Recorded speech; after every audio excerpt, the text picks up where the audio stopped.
Bonjour, mon nom est Tian Gildeniz et dans ce DVD, j'aimerais discuter d'un sujet très important, à savoir les malédictions et les malédictions sur la terre, les malédictions sur les terrains, choses qui se produisent dans le physique, mais qui sont utilisées dans le spirituel par l'ennemi pour avoir une emprise sur un terrain spécifique ou un sol. Nous verrons ce que la Bible nous enseigne à ce sujet, mais il s'agit de notre Seigneur Jésus-Christ, et parce qu'il est notre enseignant, qu'il est celui qui nous enseigne toutes ces choses, prions ensemble. Père, au nom puissant de Jésus, nous te glorifions en ce jour. Merci Seigneur, que nous savons que la Bible dit que où 2 ou 3 sont réunis en mon nom, je suis au milieu d'eux. Alors Seigneur, nous savons que tu es ici alors que nous sommes en train d'enregistrer et que tu seras aussi là où les gens vont regarder cette vidéo. Nous prions pour que tu nous couvres du sang de Jésus et que tu installes tes anges tout autour de nous et que tu sois toi-même un mur de feu autour de tes enfants selon Zacharie 2, 5, afin que chaque lieu devienne un lieu sûr. Et Père, merci de nous donner le pouvoir de dire à Satan, nous lions tes œuvres maintenant. Tu ne voleras pas ce message des oreilles du peuple de Dieu et tu partiras au nom puissant de Jésus. Nous lions les œuvres de l'esprit de religion, de l'erreur, de la critique et de tout autre esprit qui veut voler ce message. Partez maintenant au nom de Jésus. Seigneur Jésus, merci pour ta présence. S'il te plaît, prends-nous par la main et conduis-nous maintenant. Nous le demandons dans ton saint nom. Amen. Sur ce DVD, nous discuterons des 4 points suivants.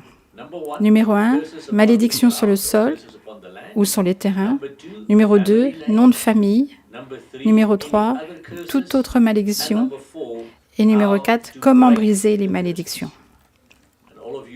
Tous ceux qui me connaissent savent que je commence toujours avec ce verset 2 en 2 Corinthiens 1, 13 qui déclare « Car nous ne vous écrivons pas autre chose que ce que vous savez et que vous reconnaissez et reconnaîtrez, je l'espère, jusqu'à la fin. » Je dis toujours aux gens, depuis que le Saint-Esprit m'a montré ce verset, j'ai commencé à lire ma Bible d'une manière totalement différente. J'ai soudainement commencé à réaliser que je peux lire ce qu'il est dit, comprendre ce qui est dit et que je dois faire ce qui est dit comme c'est écrit. Et depuis que j'ai commencé à faire ça, il y a 19 ans, en 99, toutes les choses qui sont écrites dans la Bible ont commencé à se produire dans ma vie, dans mon mariage, mes relations avec mes enfants, mes finances et dans tout ce que nous faisons pour le Seigneur. Pourquoi? Parce que, mon cher ami, c'est la parole vivante du Dieu vivant. Mais il m'a fallu en arriver au stade de la lire pour moi-même, ne faisant plus confiance aux révérends, aux pasteurs ou à mes aînés, mais de la lire pour moi. J'ai dû commencer à la lire pour moi afin que je puisse voir ce que la Bible dit. En Matthieu 22, verset 29, Jésus répondant leur dit, « Vous errez, ne connaissant pas les Écritures ni la puissance de Dieu. » Et ce fut mon erreur pendant 56 ans. À ce stade, j'errais parce que je ne connaissais pas mes Écritures. Et pourquoi ne connaissais-je pas mes Écritures? Parce que je ne connaissais pas l'auteur des Écritures. Je ne savais pas que je pouvais être dans une relation intime et personnelle avec le Dieu vivant, avec Jésus-Christ, avec notre Père, dont le nom en hébreu est Yahweh. Au moment où j'ai réalisé que je pouvais avoir cette relation intime personnelle et que j'ai reçu le Seigneur Jésus-Christ dans ma vie, tout a changé. Parce que j'ai soudainement réalisé que c'était l'arme que Jésus utilisait dans le désert.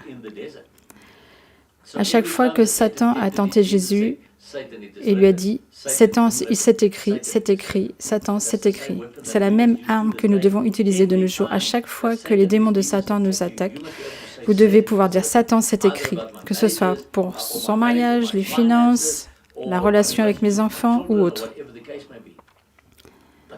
Le problème est de savoir comment puis-je dire à Satan, « Satan, il est écrit pour mon mariage » si je n'ai pas encore lu les versets sur le mariage par moi-même.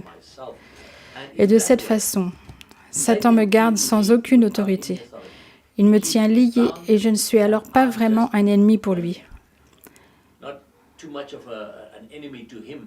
Parce qu'il est celui qui est en charge de ma vie au lieu de moi qui me lève en prenant mon autorité de la parole de Dieu et en la proclamant sur lui aussi, sur nos propriétés et nos terres.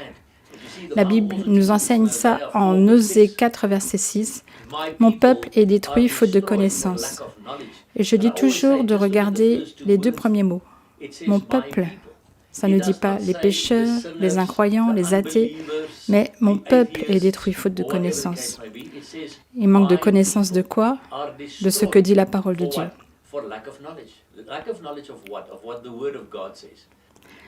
Ensuite, il poursuit en disant, « Car toi, tu as rejeté la connaissance, et je te rejetterai afin que tu n'exerces plus la sacrificature devant moi.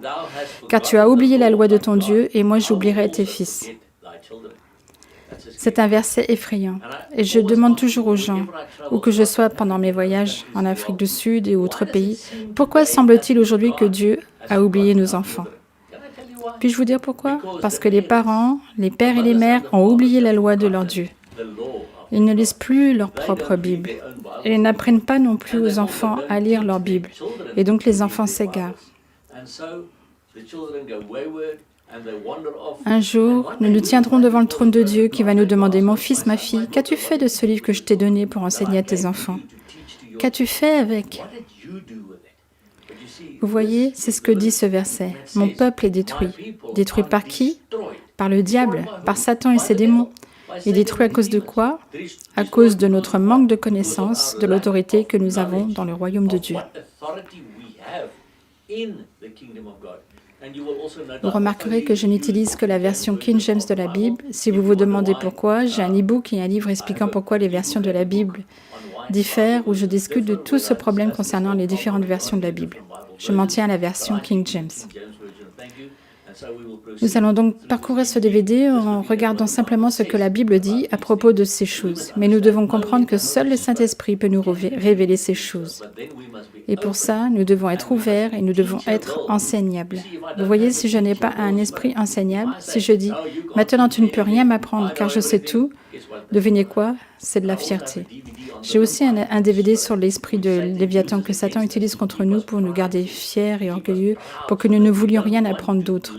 Parce que je pense que je sais tout. Non, ma Bible dit que nous ne connaissons les choses que partiellement, qu'il y a toujours quelque chose de nouveau à apprendre. Je fais confiance au Saint-Esprit pour vous enseigner quelque chose de nouveau sur ce DVD, comme il me l'a montré, concernant les problèmes de nos terres.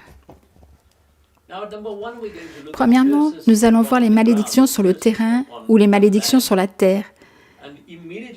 Et immédiatement, lorsque nous commençons à parler de ça aux gens, vous obtenez des réactions standards.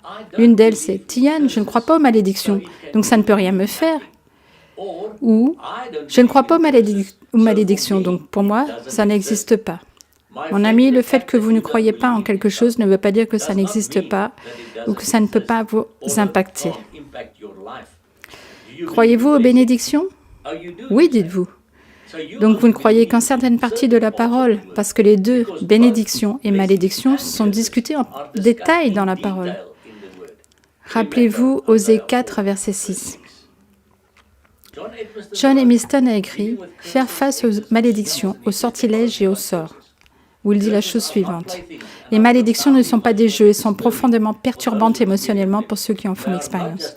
Ce ne sont pas seulement des paroles de colère ou des jurons, il y a des actes de pouvoir dans le domaine spirituel. Notez bien ça. Les malédictions sont mentionnées plus de 200 fois dans les Écritures et étaient à la base de l'Ancienne Alliance, voire Deutéronome 28 à 30. Dieu lui-même a été le premier à prononcer les malédictions sur la terre, sur la fertilité d'Ève et sur le serpent. Les malédictions ne sont pas seulement une superstition primitive. Beaucoup de gens disent « Mais je ne crois pas aux malédictions parce que c'est juste de la superstition et comme je ne suis pas superstitieux. » Non, non. Les malédictions ne sont pas juste une superstition primitive. Il y a des déclarations spirituelles enregistrées dans les Écritures qui affectent profondément la structure même de la réalité d'une certaine manière. Le bien connu Derek Prince a écrit le livre « Bénédiction ou malédiction, à vous de choisir ». Où il dit la chose suivante, une malédiction pourrait également être assimilée à un long bras maléfique tendu, venant du passé, qui se précipite sur vous avec la force sombre et oppressante qui inhibe la pleine expression de votre personnalité. Vous ne vous sentez jamais complètement libre d'être vous-même. Vous sentez que vous avez un potentiel en vous qui n'est jamais pleinement développé. Vous attendez toujours plus de vous-même que vous n'êtes capable d'atteindre. Ou encore, ce long bras maléfique pourrait avoir pour effet de vous frapper lorsque vous vous promenez. Votre voie semble claire devant vous, mais de temps en temps, vous trébuchez. Et vous ne pouvez pas voir sur quoi vous avez trébuché. Pour une raison étrange, les moments où vous trébuchez sont ceux où vous êtes sur le point d'atteindre un certain objectif, longtemps recherché, et votre objectif vous échappe alors. Avez-vous déjà senti ça? Vous travaillez visant un but et juste quand vous êtes sur le point de l'atteindre, tout s'effondre et vous tombez à plat ventre. Puis vous recommencez à reconstruire et vous commencez à marcher et puis tout à coup, juste avant que vous n'atteigniez votre objectif, tout s'effondre et vous vous écroulez. Souvent, c'est la raison pour ça. Il pourrait y avoir une malédiction de votre passé. Cela pourrait être une malédiction concernant les ancêtres ou la famille qui sont en franc-maçonnerie. Et j'ai aussi un DVD, Les francs-maçons sont-ils vraiment libres? Où j'ai discuté de ça et des malédictions de la franc-maçonnerie dans une lignée familiale aussi. Vous voyez, Satan utilise toutes ces malédictions contre nous et ensuite il nous laisse utiliser l'argument standard que je viens de vous montrer un peu plus tôt où les gens disent « je n'y crois pas, donc ça ne peut rien me faire ». C'est juste de la malchance quand ces choses m'arrivent. Si c'est ce que vous croyez, la Bible dit qu'il en soit fait selon votre croyance. Mais je sais pour avoir travaillé là-dessus à de très nombreuses reprises que les malédictions ont un effet dans nos vies. Où dans la Bible lisons-nous à propos des malédictions sur le sol pour la première fois?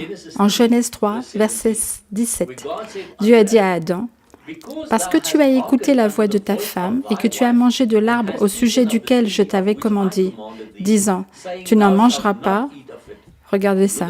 « Maudit est le sol à cause de toi. Tu en mangeras en travaillant péniblement tous les jours de ta vie. »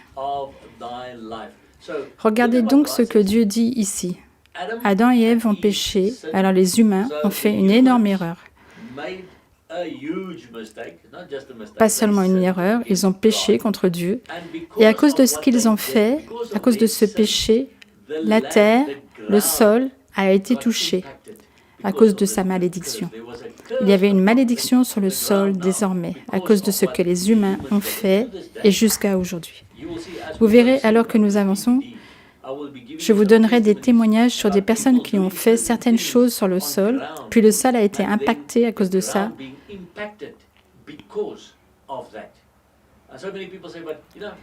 Les gens me disent, je ne crois pas aux malédictions. Quand j'ai été sauvé par Jésus-Christ, tout a été emporté. Aucune malédiction ne peut plus me toucher. Je suis une nouvelle création. Je vais bien, même si certaines mauvaises choses continuent de m'arriver. Comprenez bien une chose, si je lis la Bible, et si je connais ma Bible, je devrais savoir qu'il doit y avoir un verset quelque part qui m'apprend à quel stade nous ne serons plus soumis à des malédictions. Et j'ai trouvé la réponse à cette question en Apocalypse 22, versets 1 à 3. L'Apocalypse 22 est le dernier chapitre de la Bible. Il parle du nouveau ciel et de la nouvelle terre, de l'éternité, quand nous serons avec Dieu. Et regardez ce qu'il dit. Et il me montra un fleuve d'eau vive, éclatant comme du cristal, sortant du trône de Dieu et de l'agneau. Au milieu de sa rue et du fleuve, de ça et de là, était l'arbre de vie, portant 12 fruits, rendant son fruit chaque mois, et les feuilles de l'arbre sont pour la guérison des nations.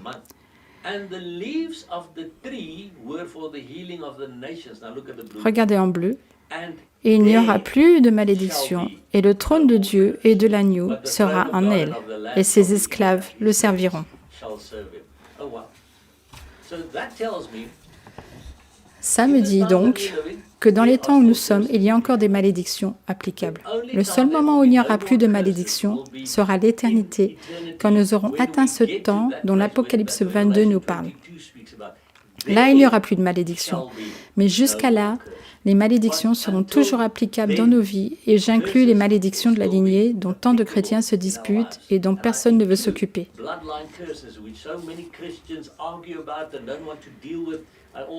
J'ai un autre DVD sur le combat spirituel pratique où je discute plus en détail des malédictions de la lignée. Je ne vais pas le faire ici.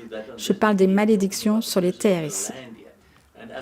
Et comme je l'ai dit, ce sont aussi les malédictions de la franc-maçonnerie, qui est aussi un type de malédiction de la lignée, qui vient d'une lignée familiale. Vous voyez, quand nous lisons la Bible, c'est pour ça que que Jésus a dit en Matthieu 22, 29, « Vous errez ne connaissant pas les Écritures ni la puissance de Dieu. » Parce que si je connais mes Écritures et je sais qu'Apocalypse 22, verset 3 dit qu'il n'y aura plus de malédiction là, j'en déduis et je sais que nous en avons encore aujourd'hui, pour l'instant, et j'ai besoin d'apprendre à y faire face.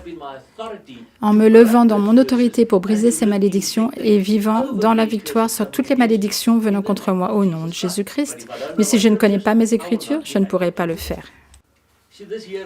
Cette année, en 2018, c'était ma 16e année de ministère à plein temps. Et nous voyageons. Je suis un évangéliste. Je ne suis pas un pasteur d'une église ni d'un autre endroit. Je voyage à travers toute l'Afrique du Sud et dans d'autres pays. Nous emmenons également des groupes de touristes en Israël. Et j'aime ce que je fais parce que le Seigneur me montre son corps vivant et je prospère partout dans le monde. Partout où nous allons, nous avons vu ma femme et moi, ou des amis et moi, dans des endroits spécifiques, qu'il y a 5 choses qui peuvent causer des malédictions sur la terre et que ces 5 choses sont 1. L'effusion de sang. 2. L'immoralité sexuelle. 3. Les accords impies. 4. La malédiction dite sur le terrain. Et 5. L'idolâtrie pratiquée sur cette terre ou ce sol. Nous allons discuter de chacun d'eux en détail. Examinons d'abord l'effusion de sang. Quel est le problème spécifique s'il y a eu une effusion de sang sur un terrain ou un sol? Que ce soit parce que quelqu'un y a été assassiné, ou qu'il y a eu un rituel satanique, ou un rituel de sorcellerie, et que du sang humain ait été répandu. Je ne parle pas ici de sang d'animaux, je parle de sang humain versé, ou de personnes qui se soient suicidées sur la propriété, ou s'il y a eu du sang sur le sol. Quelle en sera l'implication de ce sang sur le sol? Voyons ce que dit la Bible sur le sang versé. En Genèse 4, nous lisons que Caïn a tué son frère Abel. Puis en Genèse 4, versets 9 à 12, « Et l'Éternel dit à Caïn, « Où est Abel, ton frère ?» Et il dit, « Je ne sais. » « Suis-je moi le gardien de mon frère ?» Et il dit, « Qu'as-tu fait ?» Écoutez bien ça. « La voix du sang de ton frère crie de la terre jusqu'à moi. Et maintenant tu es maudit de la terre qui a ouvert sa bouche pour recevoir de ta main le sang de ton frère. » Regardez bien cette dernière partie. « Quand tu laboureras le sol, il ne te donnera plus sa force. » Très intéressant. Donc Dieu dit à Caïn, « Tu as tué ton frère, son sang s'est infiltré dans le sol et son sang crie vers moi, maintenant du sol, et le sol ne te donnera plus ses récoltes, comme par le passé, à cause du sang sur la terre. » Et d'autres versets confirment ça. Il s'agit de Nombre 35, verset 33, où il dit « Vous ne profanerez point le pays où vous êtes, car le sang profane le pays. » Si par exemple vous vivez dans un appartement au 23e étage, c'est quand même construit sur un terrain spécifique. Vous vivez peut-être sur du sang, vous vivez peut-être dans une ferme, ou dans un ranch, ou simplement dans une maison en ville. Elle est tout de même construite sur un sol. J'ai entendu des témoignages de certaines personnes qui ont des fermes et m'ont dit « Tiane, j'ai 3 morceaux de terrain, 3 fermes côte à côte. Et sur cette ferme, quand il pleut de la même manière bien sûr sur les 3 terrains, mais sur ce terrain-là, le maïs pousse à cette hauteur. Sur ce terrain, à cette hauteur, et sur le dernier, le maïs pousse comme ça. Qu'est-ce qui se passe? Nous avons découvert ensuite que sur cette parcelle, quelqu'un avait été assassiné, ou bien qu'il y avait eu une guerre il y a 100 ans, peu importe. Pourquoi? Mais il y avait eu du sang sur cette terre. Et à partir du moment où nous y allons, nous le confessons et demandons au Seigneur Jésus de nettoyer cette terre, les choses recommencent à pousser parce que la Bible dit que le sang souille la terre. Donc, si le sang souille la terre, cela signifie que tout ce qui est impur, comme l'esprit impur de Satan, qui a le droit légal d'entrer et de voler mes récoltes, de voler mon succès ou autre, et alors nous ne savons pas ce qui se passe. Le deuxième est l'immoralité sexuelle. En Jérémie 3, versets 1 à 3, nous lisons qu'il est dit « Si un homme renvoie sa femme et qu'elle le quitte et soit un autre homme, retournera-t-il vers elle? Ce pays-là n'en sera-t-il pas entièrement souillé? Et toi, tu t'es prostitué à beaucoup d'amants. Toutefois, retourne vers moi, dit l'Éternel. Lève tes yeux vers les hauteurs et regarde. Où ne t'es-tu pas abandonné? Tu t'es assise sur les chemins pour eux comme un arabe dans le désert, et tu as souillé le pays par tes prostitutions et par ton iniquité. Aussi, écoutez bien, les ondées ont été retenues, et il n'y a pas eu de pluie de la dernière saison. Mais tu as un front de femme prostituée, tu refuses d'avoir honte. Alors les gens me disent, attends Tian, nous savons que cette partie, c'est quand Dieu avertit Israël qu'ils se sont éloignés de lui spirituellement et qu'ils sont allés auprès d'autres dieux. Oui, c'est vrai, si vous lisez ça comme ça, mais encore une fois, n'importe quel type d'immoralité sexuelle pollue aussi la terre. Ce n'est pas seulement la prostitution spirituelle, dont il est fait référence ici, mais aussi physique. Où ai-je trouvé ça? En Lévitique 19, verset 29, « Tu ne profaneras point ta fille pour la faire se prostituer. C'est physique, ce n'est pas spirituel. Afin que le pays ne se prostitue pas et que le pays ne se remplisse pas d'infamie. » Vous voyez? C'est ce que dit la Bible. Si vous laissez votre fille se prostituer, le pays tombera dans l'infamie. Donc s'il y a de l'immoralité sexuelle sur une propriété spécifique, soit que ce soit des affaires extra-conjugales dans une maison ou dans une ferme, ce qui se passera, c'est que la terre tombera à la prostitution. Si c'est un endroit où les hommes regardent toujours de la pornographie, un esprit de perversion obtient un droit légal sur cette propriété et elle se trouve sur le terrain. Et alors le terrain ne donne pas tout son potentiel et on se demande pourquoi. Ou s'il y a eu des adultères, quel que soit le cas, de l'immoralité sexuelle, la terre tombe alors en infamie. Donc c'est pourquoi, si vous vous demandez pourquoi vous n'obtenez pas certaines percées sur votre propriété, peut-être que vous devriez demander au Seigneur s'il s'agissait peut-être d'immoralité sexuelle dans votre propre vie.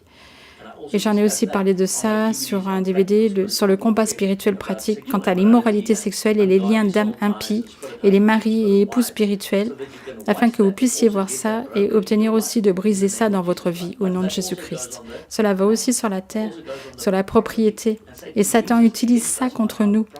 Nous devons donc également nous assurer de régler et de confesser ça devant le Seigneur. Le troisième concerne des accords impies. Nous lisons en Ésaïe 24, versets 4 et 5.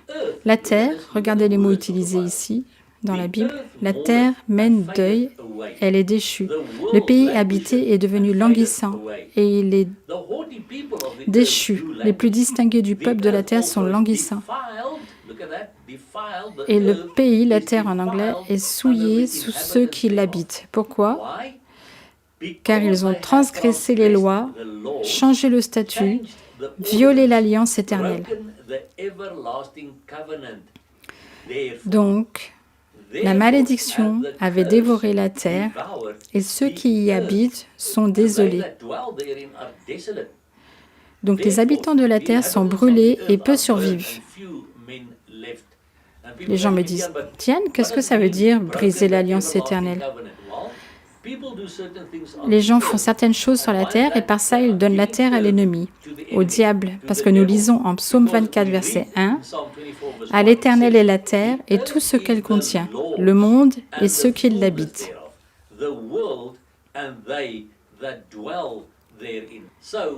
Nous voyons donc ici que la terre appartient à Dieu. Il l'a créée. Mais pourtant, 1 Jean 5, 19 dit que le monde entier est au pouvoir du malin, de Satan et de ses démons. Donc même si la terre appartient au Seigneur, à cause de ce que fait l'homme, que se passe-t-il? Nous rompons l'alliance éternelle. Une alliance éternelle qui dit que la terre appartient à Dieu, mais que nous l'avons donnée à Satan. Nous avons donné au diable un droit légal sur nos propriétés à travers les choses que nous avons faites sur son terrain. Je me rappelle que Satan est venu vers Jésus et l'a tenté dans le désert et lui a montré tous les royaumes du monde et il l'a dit que toutes ces choses m'ont été données. Beaucoup me disent, il ment. Oui, bien sûr, Satan est le père du mensonge, mais il ne mentait pas à ce moment-là. Pourquoi? Parce qu'Adam lui a donné le monde entier au travers de ce qu'il avait fait.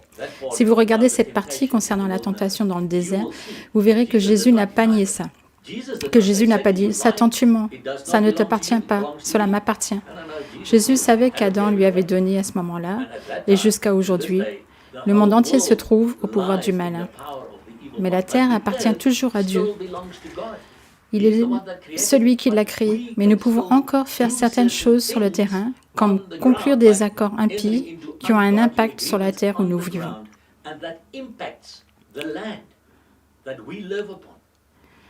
Comme quoi, certains des accords impies que nous pouvons mentionner sont la sorcellerie qui a été pratiquée sur un terrain spécifique, que ce soit des sorts mis sur la terre, des rituels qui ont été faits sur la terre avec des sorciers chamans ou tout type de sorciers aborigènes,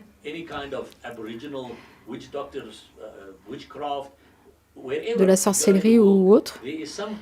Que vous alliez dans le monde, il y a une sorte de magie pratiquée dans différentes cultures, dans différents systèmes de croyances, et ils le pratiquent sur un terrain spécifique, et c'est un accord impie avec les esprits des ténèbres sur cette terre que vous leur donnez alors.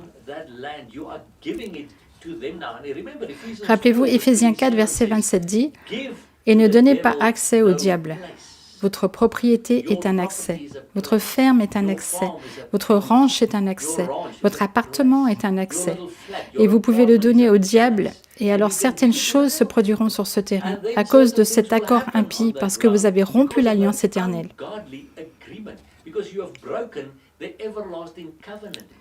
Vous avez également pris ce morceau de terre qui appartient en fait au Seigneur et vous l'avez donné au diable, comme Adam l'a fait. Alors ne dites pas « Adam l'a déjà fait, je suis innocent ». Non, nous le faisons encore jusqu'à aujourd'hui, avec certaines choses comme ça dont je parle sur le DVD. Nous donnons la terre, la propriété que nous avons au diable. Donc la sorcellerie, le chamanisme ou autre. Ici en Afrique du Sud, nous avons les sangomas, qui sont des sorciers. Les gens les invitent sur leur terrain pour mettre certaines choses dans le sol. Ils enterrent certaines choses dans le sol, comme des talismans, des porte-bonheur, pour éloigner le mal ou autre. Vous venez alors de conclure un accord impie avec les esprits des ténèbres. Que se passe-t-il alors? Des gens se font tuer dans les fermes en Afrique du Sud et ils disent « c'est le gouvernement », alors qu'en fait ce sont les gens qui ont eux-mêmes invité ces sangomas, ces sorciers à venir dans ces fermes et également pour qu'ils y jettent ce qu'ils appellent des moutis, une sorte de médecine de sorcellerie autour des maisons.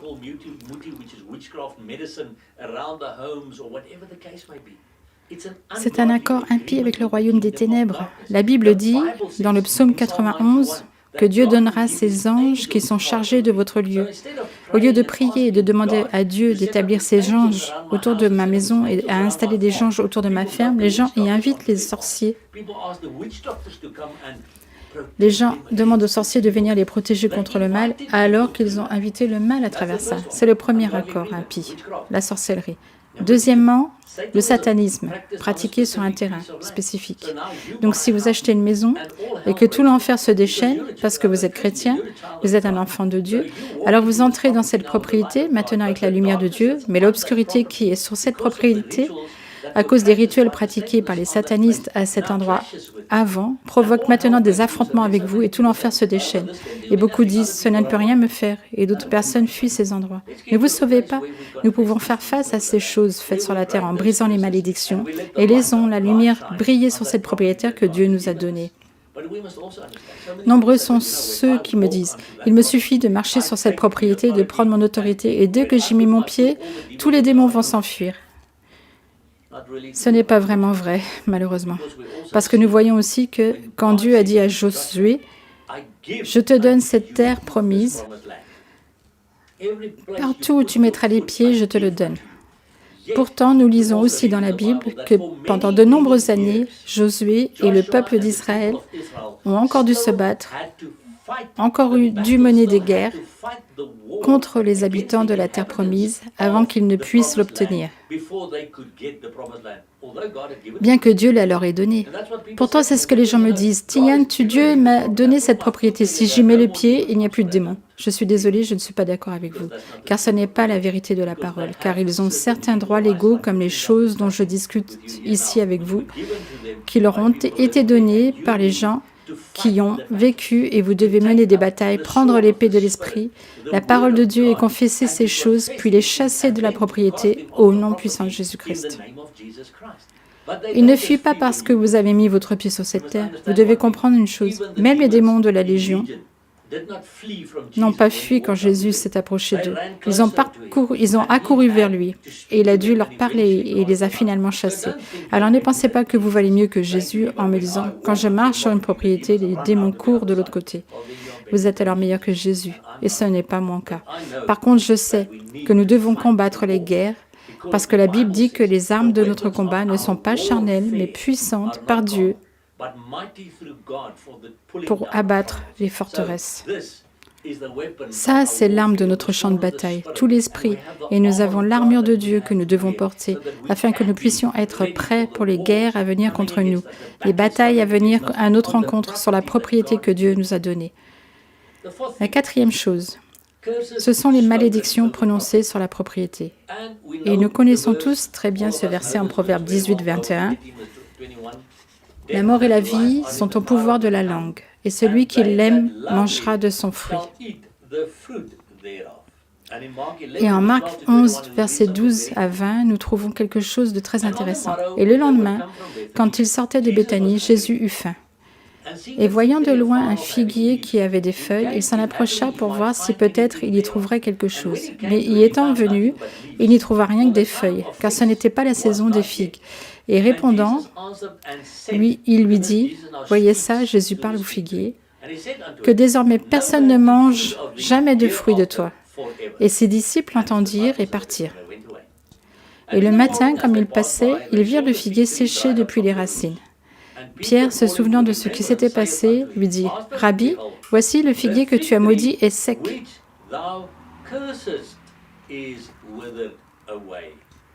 Vous avez vu? Jésus n'a pas maudit en disant « Sois maudit, figuier ». Il a dit « Qu'aucun homme ne mange de ton fruit à partir de maintenant et pour toujours. » Et le figuier est mort. Jésus n'a pas maudit le figuier, ou peut-être que oui, parce que Pierre dit « Voici le figuier que tu as maudit est sec. » Qu'apprenons-nous ici? Ce que nous apprenons de ça est que Jésus a dit une parole négative sur ce figuier et que cette parole négative était considérée comme une malédiction et c'est ce que nous devons comprendre.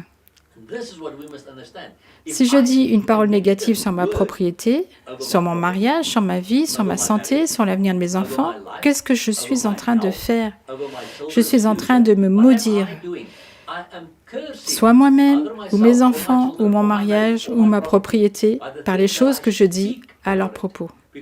Parce que le pouvoir de vie et de mort réside dans la langue, et quiconque les utilise en mangera le fruit. Ainsi, vous mangerez le fruit de ce que vous avez dit. Dans notre ministère, nous avons 2 témoignages spécifiques de 2 foyers dans lesquels nous avons pu aller prier. L'une dans la province de Limpolo, l'autre à Pretoria. Un couple avait acheté une maison. Il est resté quelques mois et a dû divorcer. Un deuxième couple a acheté la maison. Il est resté quelques mois et a divorcé. Le troisième couple a acheté la maison. Il est resté quelques mois et a divorcé. Dans les 2 cas, dans la maison de Limpolo et à Pretoria, nous y sommes retournés avec les anciens propriétaires. Et dans les 2 cas, nous avons découvert qu'un des anciens propriétaires de ces 2 propriétés avait déclaré sur ces maisons « Personne qui ne vivra sur ces propriétés ne sera jamais heureux en mariage. » Et cette malédiction était sur le sol. Et plutôt que d'y vivre en disant « Merci Seigneur pour la nouvelle maison que tu m'as donnée, Seigneur, je viens et je confesse que toute malédiction sur la propriété, que toute parole négative prononcée sur cette propriété, merci de les briser au nom de Jésus et échange-les avec tes bénédictions sur cette propriété. » On ne fait pas ça. Donc la malédiction reste sur le sol et les mariages sont impactés à cause de cette malédiction sur le sol. Et nous nous demandons alors ce qui se passe. Vous voyez, nous devons prendre notre autorité et nous devons comprendre et réaliser que ces choses sont une réalité que nous devons traiter, quelle que soit la propriété que vous achetez. Je crois que vous êtes assis ici en train de regarder cette vidéo ou ce DVD et que vous avez vu dans votre propre ville, au coin de 2 rues. Je l'ai vu très souvent à travers l'Afrique du Sud. Au coin de 2 rues, il y a un commerce. Au départ, c'est un commerce de voitures qui perdure environ 2 ans et qui ferme ses portes. Ensuite, c'est un restaurant au même endroit qui dure 2 ans et qui ferme ses portes. Ça devient alors autre chose. Je pense que vous avez compris l'idée. Les gens se demandent, qu'est-ce qui se passe avec ce morceau de terre? Parce qu'aucune affaire n'y fonctionne.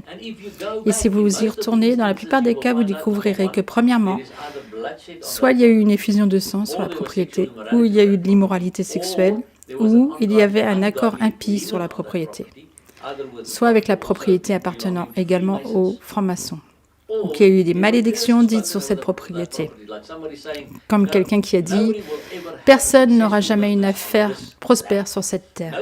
Personne ne réussira jamais en affaires ici. Ou quelque chose comme ça. Et ça a eu un impact sur la terre. Et nous nous demandons ce qui se passe. C'est toujours intéressant pour moi de voir comment même les chrétiens parlent de leur propriété ou de leur ferme. Laissez-moi vous montrer quelques exemples ici. La ferme de la dent du dragon. La Bible dit que le diable est le dragon. Si donc j'appelle ma ferme dent de dragon, je cite le nom du diable sur ma ferme et je me demande pourquoi je n'obtiens pas de percée ni de succès avec mes cultures ou dans ma ferme. La ferme des rivières folles. Et on se demande alors pourquoi les gens commencent à agir étrangement sur mon terrain. Champ de racines amères. Oh ma parole. Et alors on se demande pourquoi il y a tant de rancœur et d'amertume dans la famille qui habite sur cette propriété. La ferme de Pégase. Pégase est une idole qui vient de la mythologie grecque. C'est le cheval volant. La ferme de la lune. Et puis nous nous demandons pourquoi beaucoup de gens agissent comme des fous quand ils viennent dans cette ferme. Ou les fontaines sèches. Et puis nous nous demandons pourquoi il ne pleut jamais. Et c'est ce que nous disons au téléphone. À chaque fois que nous disons, nous allons aux fontaines sèches. Vous savez, il ne pleut jamais là-bas. Etc. Et on se demande pourquoi nous n'obtenons pas de percée avec de l'eau. Nous devons comprendre que le pouvoir de la vie et de la mort réside dans la langue. Et celui qui l'utilise en mangera le fruit. Donc quel fruit manges-tu à cause de ce que tu as dit sur tes affaires, tes biens, ta famille, ta ferme, tes enfants?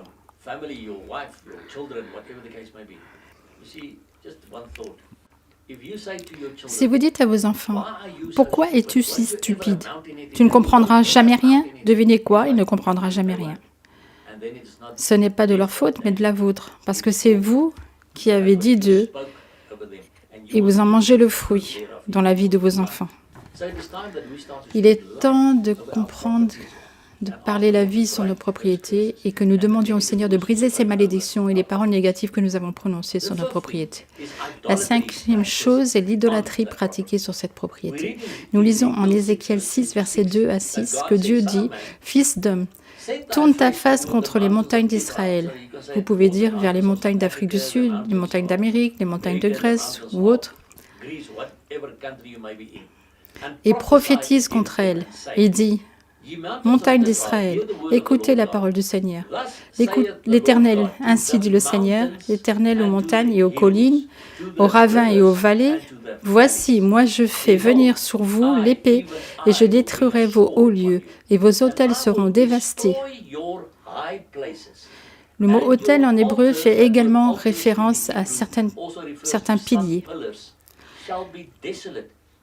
Et vos colonnes consacrées au soleil seront brisées.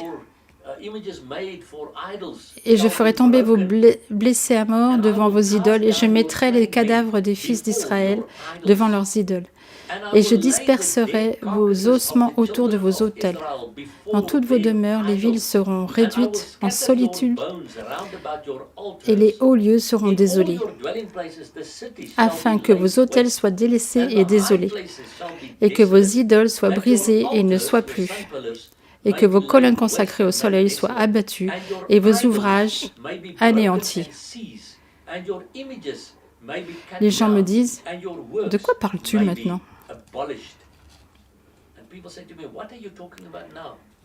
Je vous montre une photo ici. Ce que vous voyez sont des piliers solaires qui sont érigés sur les tombes des francs-maçons.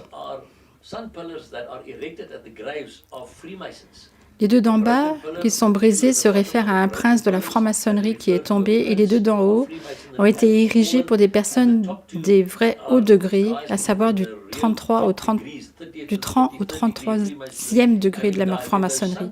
Et quand ils meurent, des piliers solaires sont érigés sur la ferme où le grand-père a été enterré. Et tout à coup, nous ne voyons plus aucune croissance dans nos cultures, et nous ne réussissons plus, et nous nous demandons ce qui se passe. C'est de l'idolâtrie qui avait été pratiquée sur la propriété. Une autre sorte d'idolâtrie qui est pratiquée, c'est quand les sorciers viennent à la ferme et qu'ils érigent des autels pour certaines choses. En Afrique du Sud, les sorciers viennent aussi et amènent les jeunes garçons dans des fermes où ils sont rituellement intronisés dans la culture et sont aussi circoncis.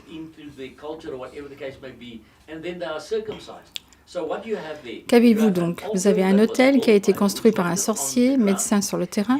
Vous avez le sang des jeunes garçons se trouvant sur le sol, et donc vous avez un accord impie et du sang sur le sol, et de l'idolâtrie pratiquée sur le terrain.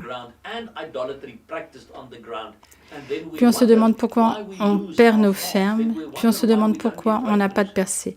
La ferme dans laquelle j'ai grandi en Afrique du Sud, nous avons connu ça. Mon père a autorisé ces gens à venir et à faire des rituels parce que nous n'avions pas cette connaissance à ce moment-là. Personne ne nous l'avait dit, mais nous avons fini par perdre la ferme. Mon père et ma grand-mère ont perdu la ferme qu'ils avaient depuis de nombreuses années parce que les récoltes n'y poussaient plus avec succès. Plus rien ne fonctionnait. Et chaque année, pendant un certain nombre d'années, ils ont permis à ces gens de venir faire leurs rituels parce que, oh, c'est juste leur culture, ça ne peut pas nous toucher, ça n'a rien à voir avec nous. Pourtant, ça avait quelque chose à voir avec nous. Et nous devons comprendre que ces choses peuvent avoir un impact sur la terre. Ce que vous pouvez faire aussi à la fin de ce DVD, j'aurai un lien vers notre site web et à des prières spécifiques que vous pouvez faire. Et je mettrai aussi un lien vers notre site web, vers des prières générales, appelées prières de nettoyage de la maison que vous pouvez faire sur vos propriétés pour confesser ces 5 choses et pour les briser au nom de Jésus, pour demander au Seigneur Jésus d'échanger les malédictions contre les bénédictions sur votre propriété. J'ai beaucoup de témoignages concernant ces 5 choses. J'ai un ami de longue date, depuis 18 ans environ, qui a une ferme dans la province de Freestyle d'Afrique du Sud. Et il est venu me trouver une fois et il m'a dit « Tinian, viens s'il te plaît prier avec moi sur ma ferme. » Je suis allée et il m'a montré cette ferme. Il m'a dit « Je ne peux pas planter de culture ici parce que rien n'y pousse. Deuxièmement, je ne peux pas laisser mon bétail paître parce qu'il y a tellement de serpents qu'il les tue. » Et il m'a montré 4 carcasses de bétail qui avaient été tuées par des serpents. Il dit, Tian, prions sur cet endroit, s'il te plaît. Je lui ai expliqué les 5 choses et nous avons prié et avons donné la propriété à Jésus-Christ et nous avons confessé ces 5 choses sur la terre. Et je suis partie. Et il est revenu quelques mois plus tard et il m'a dit, Tian, s'il te plaît, pourrais-tu revenir pour remercier le Seigneur avec moi? J'ai dit, pourquoi? Premièrement, il n'y a plus de serpents. Depuis le jour où nous avons prié, nous n'avons plus eu ce problème de serpents et mon bétail peut se promener tranquillement et nous avons commencé à planter du maïs. Je vous montre une photo de ces champs qu'il a plantés et ils étaient énormes. Tout fermier qui connaît le maïs sait que vous avez vraiment une bonne récolte si vous avez 2 ou 3 épis sur une plante. Si vous regardez sur la photo suivante que je vous montre, là maintenant, il y a des plants de maïs qui avaient 6 épis de maïs par plante. Ils n'en avaient pas tous 6, mais beaucoup d'entre eux. Même les gens qui avaient obtenu cette semence lui ont demandé où il avait trouvé ces graines. Il a dit de vous. Et ils sont venus prendre ces photos pour montrer cette récolte exceptionnelle qu'il a obtenue. Quelques semaines après que nous ayons pris ces photos, ils m'ont invité à venir parler en ville de ces choses. Et pendant que je parlais, Nous avons entendu une tempête de grêle tomber sur l'endroit où je parlais. Et soudain, ils ont tous eu peur et je leur ai dit, n'ayez pas peur. Dieu n'est pas le destructeur. Satan est celui qui vient voler, tuer et détruire. Nous irons voir demain ce champ. Le lendemain, quand nous sommes arrivés là-bas, ces récoltes que nous avons vues étaient par terre et avaient toutes failli être aplaties par la grêle. Et je leur ai dit, n'acceptons pas ça. Dans l'esprit, c'est l'ennemi essayant maintenant de voler votre témoignage à cause de ce que Dieu a fait concernant ce que vous avez prié pour cet endroit. Donc prions pour ça de nouveau et rappelons-le au nom de Jésus-Christ. Et nous nous sommes alors tenus au milieu de ces champs et nous avons prié et dit, Seigneur, tu n'es pas le destructeur. Tu es celui qui apporte des bénédictions. Et Seigneur, tu nous as montré les bénédictions jusqu'à présent. Nous les rappelons au nom de Jésus, puis nous sommes partis. Quelques semaines plus tard, il m'a rappelé, Tian, je veux te donner mon témoignage. Je lui ai dit, dis-moi. Il m'a dit, tu sais quoi? Mon assurance m'a payé un certain montant pour les dégâts de la grêle et j'ai eu une récolte exceptionnelle de ce champ. Vous voyez, sur cette ferme, ils ne pouvaient rien semer avant. Ils ne pouvaient pas y laisser les animaux ou le bétail parce que les serpents les tuaient. C'est le genre de témoignage que nous avons. J'en ai reçu vraiment de nombreux, similaires. Et si vous voulez m'envoyer un email, je peux vous envoyer des témoignages similaires de choses que nous avons eues au cours des 16 dernières années dans différentes parties du pays et dans les autres pays également. Quand les gens ont soudainement compris ce qui se passait sur leur terrain et quand ils ont confessé ces choses, ont brisé les malédictions, ont prié et ont commencé à prier pour les bénédictions du Seigneur sur les propriétés, les champs, la terre, le sol, ont recommencé à produire des récoltes comme ils avaient l'habitude de le faire par le passé. Mais les malédictions avaient été brisées. Je peux seulement prier pour que le Saint-Esprit vous révèle cette vérité au nom de Jésus-Christ. Deuxièmement, nous allons examiner les noms de famille et je pose toujours la question. La Bible n'est-elle pas notre exemple parfait dans tout ce que nous devons suivre? Trouvons-nous des exemples de noms de famille dans la Bible?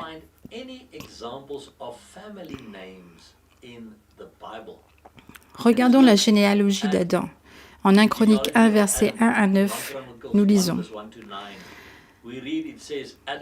Adam, Seth, Enoch, Kenan, Mahalalel, Jéred, Enoch, Méthousélah, Lémec, Noé, Sem, Cham et Japheth, les fils de Japheth, Gomer et Magog, et Madai, et Javan, et Tubal, et Méchec, et Tiras, et les fils de Gomer, Ashténas, et Divpak, et Togarma, et les fils de Javan, Elisha, et Tarsis, Kitrim, et Rodanim, les fils de Cham, Cush, et Mataraim, Put et Canaan, et les fils de Cush, Sheba, et Avila, et Sapta, et Rama, et Sapteka, et les fils de Rama, Sheba, et Dedan.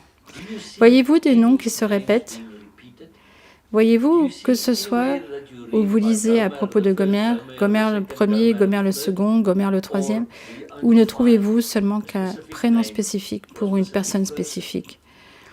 Si vous regardez les 10 premiers prénoms en 1 Chronique 1, verset 1 à 9, d'Adam à Noé, nous devons comprendre une chose, c'est que chaque prénom en hébreu signifie quelque chose. Et d'abord, quand je ne connaissais pas le Seigneur Jésus-Christ, toutes ces généalogies ne m'intéressaient pas vraiment, car je ne comprenais pas la signification des prénoms dans la Bible. Mais quand nous regardons ces noms, ces 10 premiers prénoms, nous voyons qu'Adam signifie homme, Seth signifie nommé, Enoch signifie mortel. Le sens de Canaan est le chagrin. Ce n'est pas un très beau nom. Mahalael signifie le Dieu béni. C'est un nom génial. Jared signifie descendra. Enoch signifie enseignement. Et Mathusalem signifie que sa mort apportera. Quel était l'homme le plus âgé de la Bible? Mathusalem. Quel âge a-t-il atteint? 969 ans. Et rappelez-vous que nous ne vous écrivons rien d'autre que ce que vous lisez ou savez. Pendant 969 ans, à chaque fois qu'ils ont appelé son nom, ils ont dit « sa mort apportera, sa mort apportera, sa mort apportera ». Quoi? Regardez de qui il est le grand-père. Il est le grand-père de Noé. Quand Mathusalem est mort, sa mort a apporté le déluge de Noé.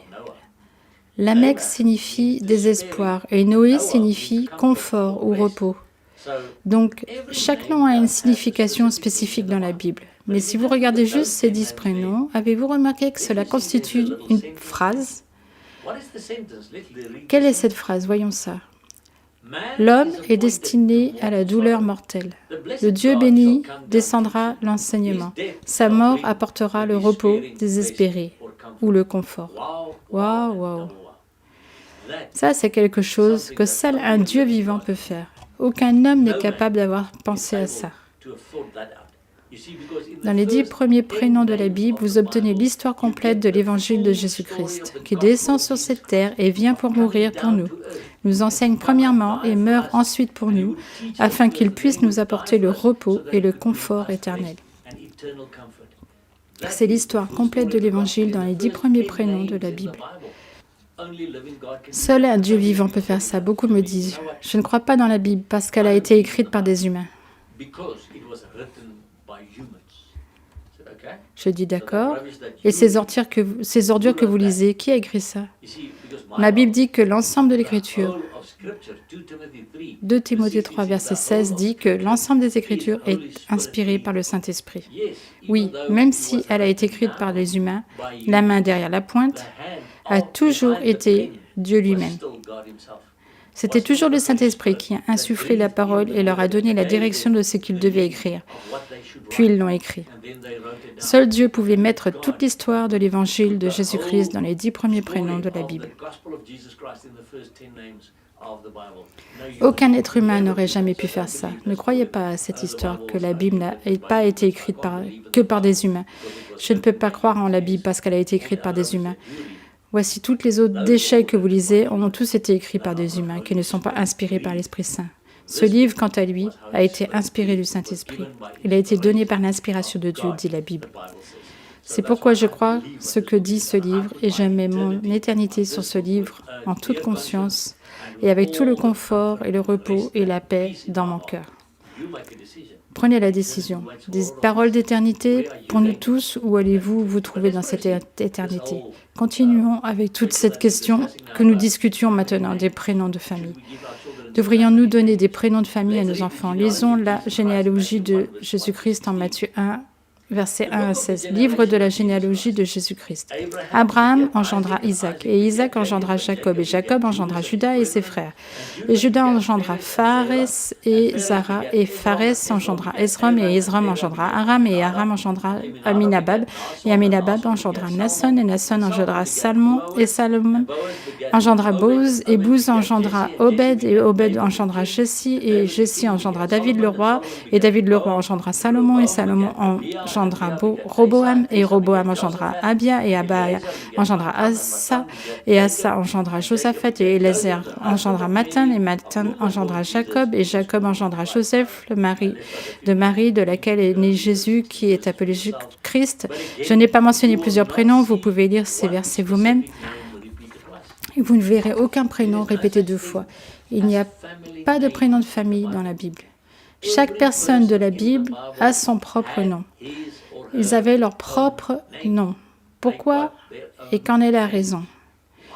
Nous grandissons avec des choses comme ce que nous avons David John Love, le premier, puis premier garçon qui naît.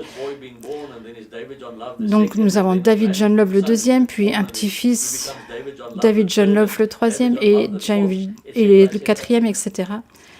Et ça, c'est un problème. Pourquoi faisons-nous ça? La réponse est généralement, mais Tiyan, c'est juste nos traditions de donner à nos enfants des prénoms de la famille, et c'est là le problème. Ce mot en bleu, tradition, de donner à nos enfants des prénoms de la famille. Qu'a dit Jésus à propos de la tradition? En Marc, versets 7 à 13, il dit « Mais ils m'honorent en vain, enseignant comme doctrine des commandements d'hommes. Car laissant le commandement de Dieu, vous observez la tradition des hommes. » Et il leur dit, vous annulez bien le commandement de Dieu, afin de garder votre tradition, annulant la parole de Dieu par votre tradition, que vous vous êtes transmises les uns aux autres, et vous faites beaucoup de choses semblables.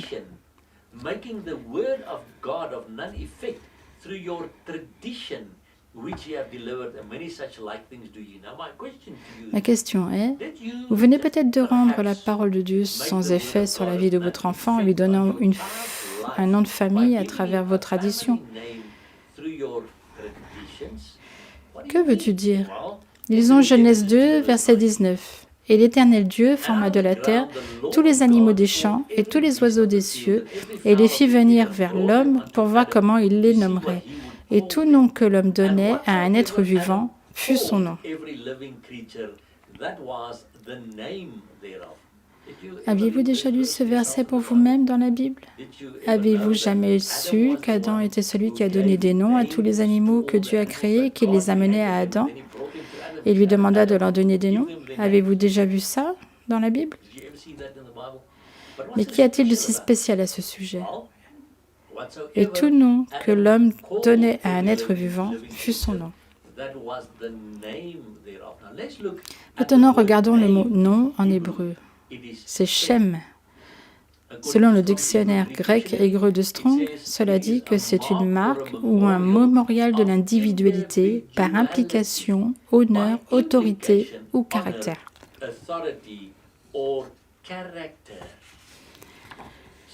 Ma question est maintenant, si vous avez donné à votre garçon le même prénom que le vôtre, que votre père, arrière-grand-père, arrière-arrière-grand-père, à quel moment reçoit-il sa propre individualité, son propre caractère? Vous voyez, parce que quand Adam a dit lion, le lion a reçu son caractère. Quand Adam a dit éléphant, l'éléphant a reçu son caractère. Quand Adam a dit biche, ou n'importe quel autre prénom, non, c'est devenu là son nom, son individualité, son caractère, afin que l'éléphant ne saute pas comme une biche. Donc un lion ne saute pas comme une biche parce que le lion a reçu son caractère au moment où Adam lui a donné son nom. Donc au moment où vous nommez votre enfant, comme vous ou votre grand-père ou votre arrière-grand-père, vous lui donnez le même caractère. Et avez-vous entendu des gens dire « il est comme son grand-père, il tient ça de son grand-père »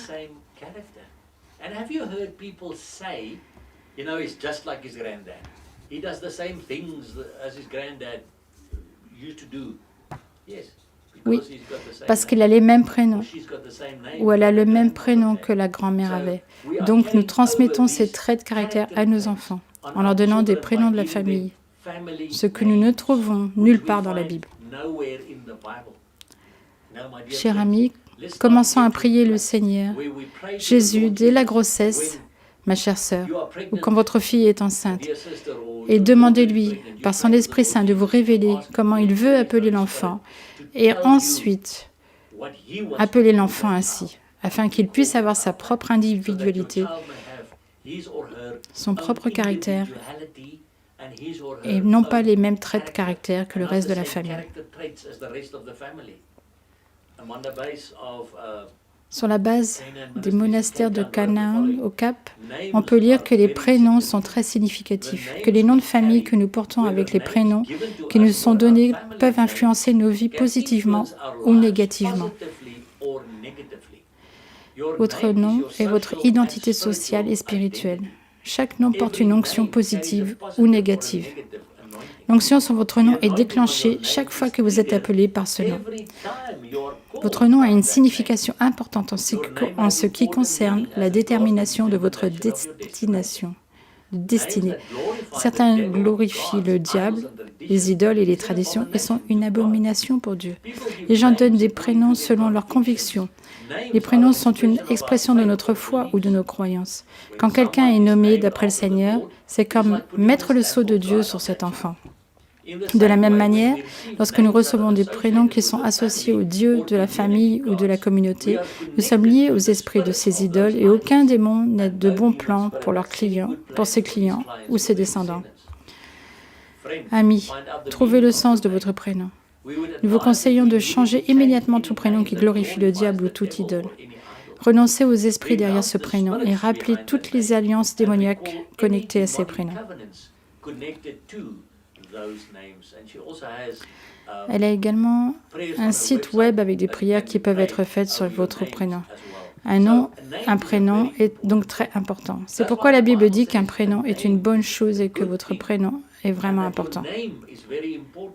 Si vous avez le même prénom que 15 autres personnes au-dessus de vous, où est votre propre individualité? Où est votre caractère? Que pouvez-vous construire pour Dieu et que Dieu, à la fois, pourrait construire en vous et à travers vous? Parce que nous avons toujours les mêmes traits que grand-père avait, nous avons toujours les mêmes traits que grand-mère avait. Oh oui, parce que nous avons les mêmes prénoms, vous savez. Et puis nous nous demandons ce qui se passe. Je vous montre à l'écran maintenant les surnoms. Beaucoup de gens sont liés aux petits surnoms et nous pensons que c'est mignon si nous les appelons différents petits surnoms, nos enfants. J'ai eu une jeune fille qui est venue vers moi une fois et qui m'a demandé conseil. Tian, j'ai un énorme problème. Elle était très belle, c'était une très belle jeune fille. Et quand je me regarde dans le miroir, je vois un cochon. J'ai dit, vous n'êtes pas sérieuse, un cochon? Elle a dit oui, je vois un cochon avec des petites oreilles roses et un groin. C'est ce que je vois quand je me regarde dans le miroir. J'ai dit, c'est impossible. Elle a dit oui. J'ai dit, revenons en arrière. Qui a dit quoi sur vous concernant un cochon? Elle a dit, c'est facile, mon père m'aime beaucoup. Et depuis que je suis toute petite, il m'appelait son petit cochon.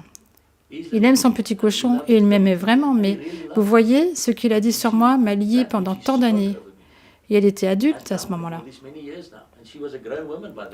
Alors nous avons prié avec elle, elle a pardonné à son père et nous avons brisé la malédiction du surnom qu'il avait utilisé pour elle.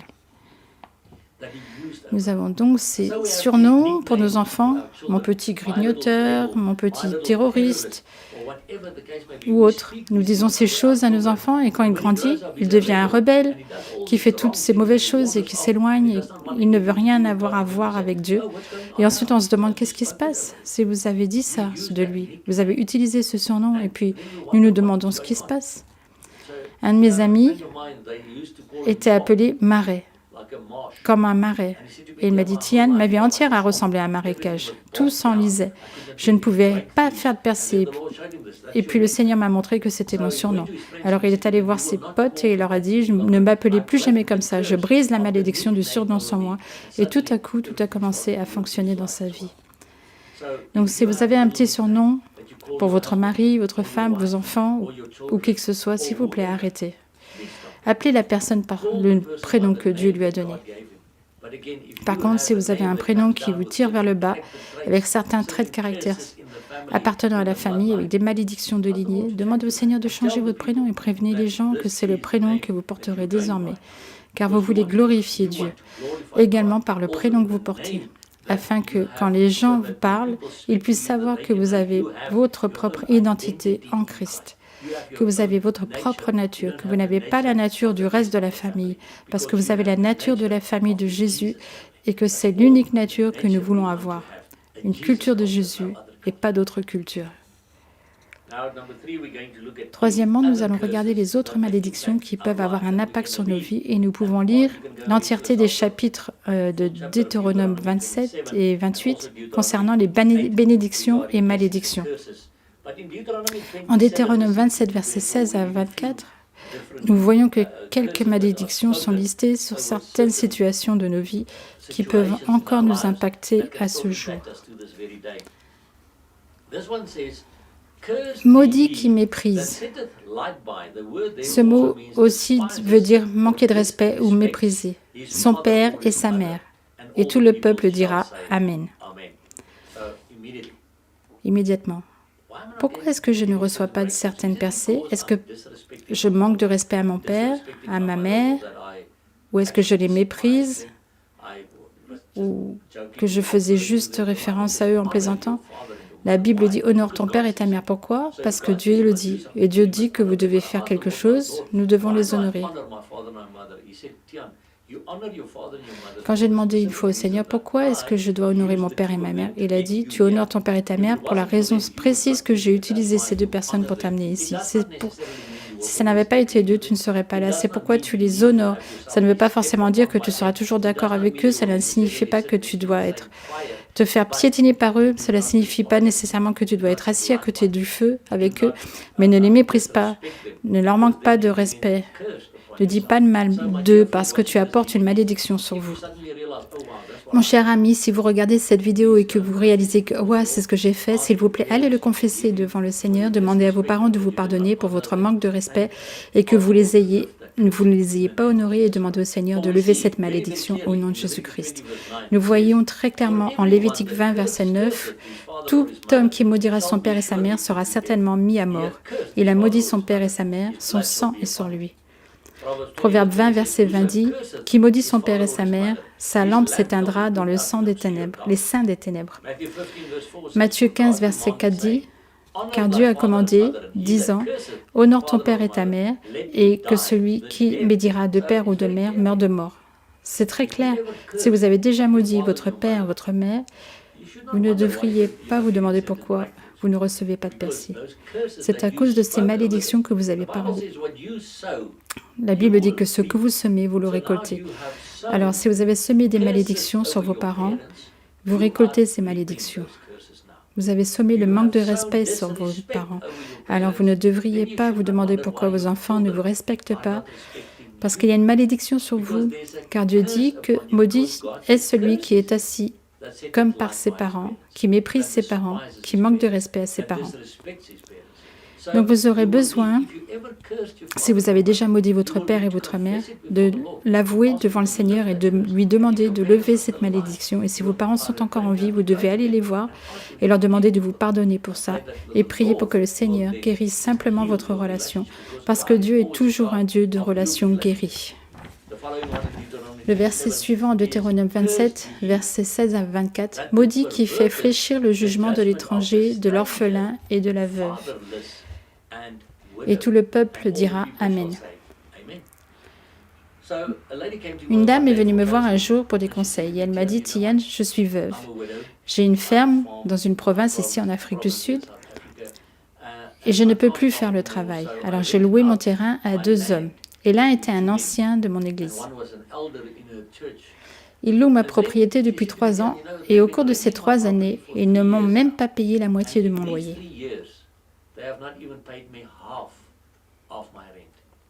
Je lui ai dit, selon ce verset en Deutéronome 27, versets 16 à 24, nous lisons qu'ils sont maudits.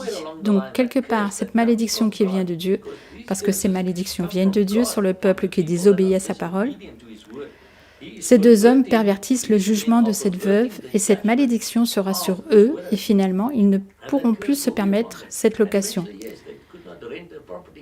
Et je ne sais pas ce qui leur est arrivé depuis, mais la chose est là. Si vous faites partie d'un système où vous devez en fait veiller sur certains enfants orphelins et où l'argent qui rentre est détourné dans vos poches, vous pervertissez le jugement de l'orphelin et il y aura une malédiction sur vous. Méfiez-vous donc de ce que ces choses peuvent faire dans votre vie.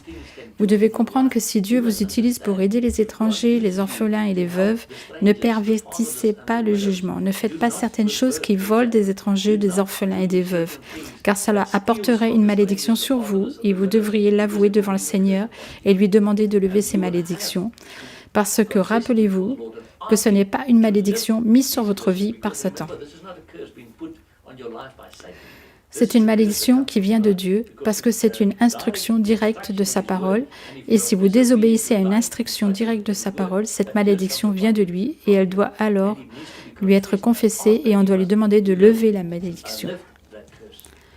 Le suivant. Maudit qui couche avec la femme de son père. Et tout le peuple dira Amen. Les gens me disent, Tian, tu n'es pas sérieux? Coucher avec sa mère? Oui, ou sa belle-mère? Quel que soit le cas, maudit soit celui qui couche avec la femme de son père. Et j'ai des témoignages à ce sujet. Les gens sont venus me voir pour des conseils qui étaient dans des situations comme ça. Ce n'est pas quelque chose qui était applicable seulement à l'Ancien Testament, il y a 4001, et qui ne s'applique plus à nous, et que ces choses n'arrivent plus. Elles arrivent toujours de nos jours. Et Dieu dit, maudit est cette personne. Si vous avez déjà couché avec votre belle-mère, si vous avez déjà couché avec votre mère, parce que l'inceste est une grande chose dont la Bible nous prévient. Je vous le dis partout où je vais, en Afrique du Sud et dans d'autres pays, il est toujours bien vivant et ça arrive encore de nos jours. Vous ne devez pas vous demander alors pourquoi vous n'obtenez pas de percée sur votre terrain. Souvenez-vous, parce qu'il y a de l'inceste sur une ferme, entre le père et ses enfants, ou entre une mère et ses enfants, et que cet inceste, cette immoralité sexuelle sur le terrain, la malédiction de Dieu sur celui qui couche avec la femme du père, etc. Ces malédictions s'amplifient par-delà la propriété, sur les finances des gens, et ils ne comprennent pas ce qui se passe, et ces choses doivent être confessées et brisées. Et il faut demander au Seigneur de lever les malédictions au nom de Jésus. Le suivant, maudit qui couche avec une bête quelconque.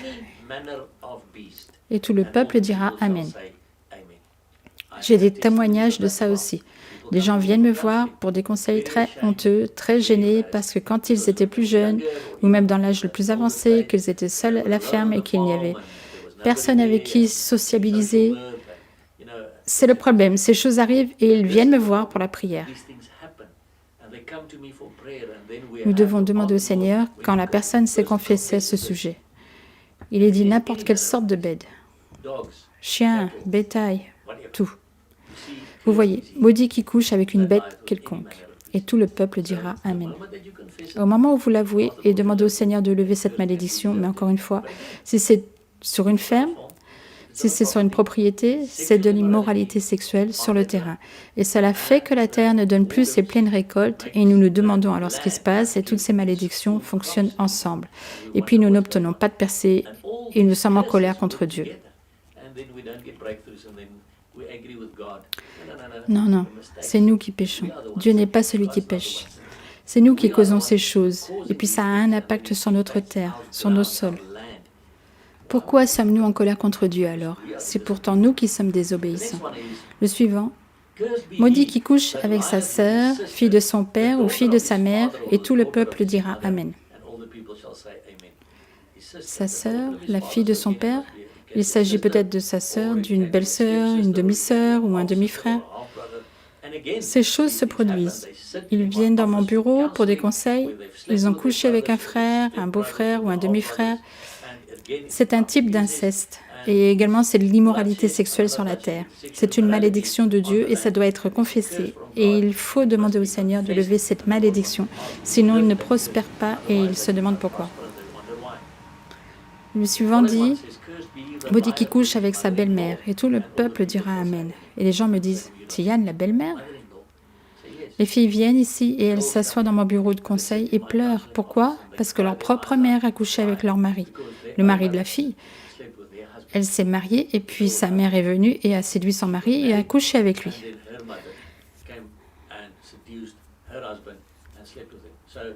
Il y a une malédiction maintenant sur ce jeune homme parce qu'il a couché avec sa belle-mère. Il y a une malédiction sur la relation et il se demande ce qui se passe. C'est de l'immoralité sexuelle sur le terrain, sur la propriété spécifique sur laquelle ils ont fait ça et ils se demandent ce qui se passe. Pourquoi n'obtiennent pas de percée financière, physique ou quelle que soit spirituellement? Pourquoi ne grandissent-ils pas à cause de ces malédictions qui sont toujours sur eux? Je ne peux pas dire.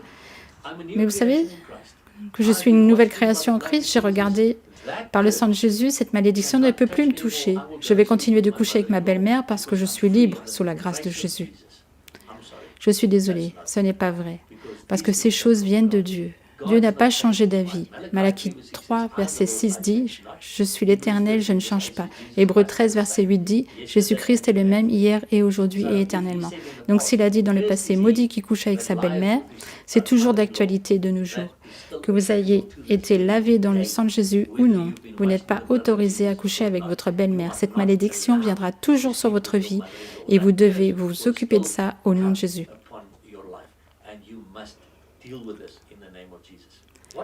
Quels autres cas trouvons-nous? Il y a aussi des malédictions qui viendront sur vous de Dieu si vous parlez contre Israël, la nation d'Israël.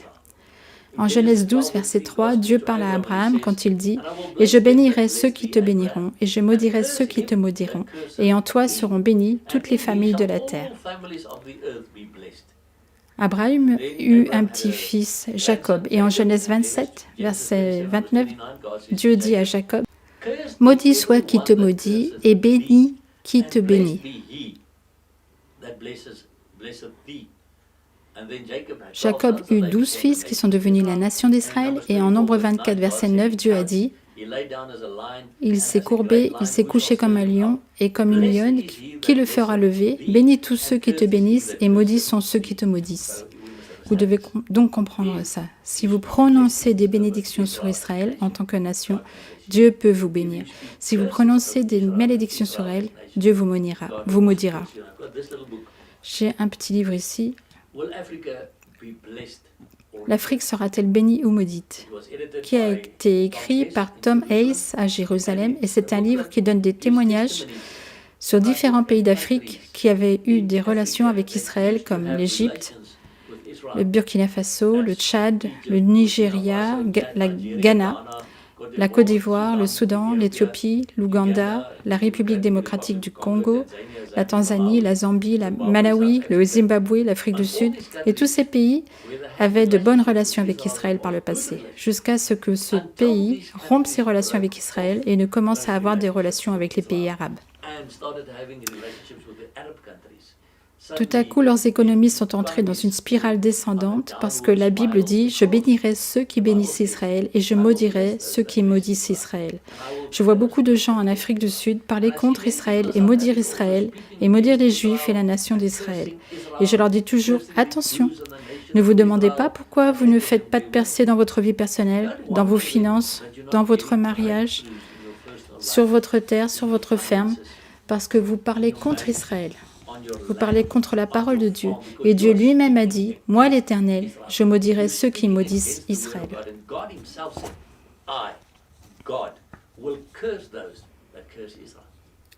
Donc si vous maudissez Israël, mon frère ou ma sœur, vous vivez dangereusement, parce que vous ouvrez la porte pour que cette malédiction vienne sur vous. Cette malédiction vient de Dieu lui-même. C'est une situation dans laquelle vous ne voulez vraiment pas vous retrouver. Ma Bible dit en Psaume 122, verset 6, « Priez pour la paix de Jérusalem, priez pour le peuple d'Israël, priez pour qu'il soit béni, et je bénirai ceux qui bénissent Israël, et je maudirai ceux qui maudissent Israël. Ainsi toutes ces malédictions peuvent tomber sur ma vie. » D'autres cas où les gens peuvent parler contre moi, rappelez-vous que je dis que Jésus a prononcé une parole négative sur le figuier et il a été considéré comme une malédiction. De la même manière, si d'autres personnes prononcent des paroles négatives sur moi, cela peut être une malédiction. Écoutez-moi aujourd'hui. La Bible est très claire sur la façon dont Dieu veut que les gens ne fassent rien avec enchantement, magie, nécromancie. Pourquoi Dieu nous met-il en garde contre ces choses? Pourquoi Dieu nous a-t-il mis en garde contre la sorcellerie, contre les enchantements, contre la nécromancie, si ça ne pouvait rien nous faire? Beaucoup de gens disent, je ne crois pas à ce genre de choses, ça ne peut rien me faire. Vous êtes en train de me dire que Dieu est confus? Sinon, pourquoi Dieu nous a-t-il mis en garde contre ces choses si ça ne pouvait rien nous faire? Non, Dieu nous met en garde contre ces choses parce que justement, ça peut avoir un impact sur notre vie. Les gens peuvent dire des malédictions sur ma vie. Les gens peuvent faire certains rituels vaudous et n'importe quel autre type de rituel de sorcellerie contre ma vie. Et ensuite, j'aurais besoin de savoir comment le gérer. Mais est-ce que toutes ces malédictions ont nécessairement une emprise sur ma vie? Non. Certainement pas. Nous lisons en Proverbe 26, verset 2. « Comme le moineau qui va çà et là, et l'hirondelle qui vole, ainsi la malédiction sans cause n'arrivera point. » Ça me dit deux choses. Un, comme le moineau qui va çà et là, et l'hirondelle qui vole, ainsi la malédiction sans cause n'arrivera point. Donc, si une malédiction n'a pas de cause, ça ne peut pas venir contre moi. Elle peut en fait venir contre moi, mais ça ne s'accrochera pas à moi et ça n'affectera pas ma vie. Disons par exemple, vous travaillez avec un sataniste et vous lui manquez de respect. Vous ne le payez pas comme vous devriez pour son travail ou quelque sorte de situation identique. Si cette personne va maintenant dans le royaume des ténèbres et qu'il fait des rituels et qu'il va voir d'autres satanistes et leur demande « Écoutez, maudissons cet homme pour qui je travaille », cette malédiction affectera votre vie. Pourquoi? Parce que vous lui avez donné lieu d'être en ne payant pas cet homme pour le travail qu'il valait, en ne lui donnant pas son dû, en ne le traitant pas comme un être humain décent et en lui manquant de respect. Par contre, si vous marchez droit vraiment avec ce gars, que vous le payez selon son dû, que vous le respectez comme un être humain qu'il est, et que vous ne lui faites rien de mal, et qu'alors il aille voir ses amis et dise « Maudissons cet homme avec qui je travaille, cette malédiction n'aura pas cours dans votre vie. Cette malédiction n'aura pas d'effet sur vous. C'est la différence entre une malédiction qui a cours ou une qui n'a pas cours. Mais si vous donnez à la malédiction cours par la manière dont vous agissez envers des personnes, cela peut ouvrir la porte à des malédictions pour entrer dans votre vie, pour avoir un effet dans votre vie. La deuxième chose que nous devons comprendre se réfère à l'hirondelle. Que fait l'hirondelle chaque année? Elle revient à son nid. Si quelqu'un prononce une malédiction sur vous et que cette malédiction n'a aucun lieu d'être, alors comme une hirondelle qui retourne à son nid, cette malédiction reviendra à la personne et cela arrivera parce que la Bible le dit et non parce que vous auriez à renvoyer cette malédiction. Beaucoup de gens me disent, Tian, cette personne m'a maudit, alors je lui ai renvoyé la malédiction au nom de Jésus-Christ. Où trouvez-vous ça dans la Bible? Montrez-moi un verset qui dit que vous devez renvoyer la malédiction au nom de Jésus-Christ. Par contre, je lis les versets suivants dans la Bible, en Matthieu 5, verset 44. « Mais moi je vous dis, aimez vos ennemis, bénissez ceux qui vous maudissent, faites du bien à ceux qui vous haïssent, et priez pour ceux qui vous font du tort et vous persécutent. »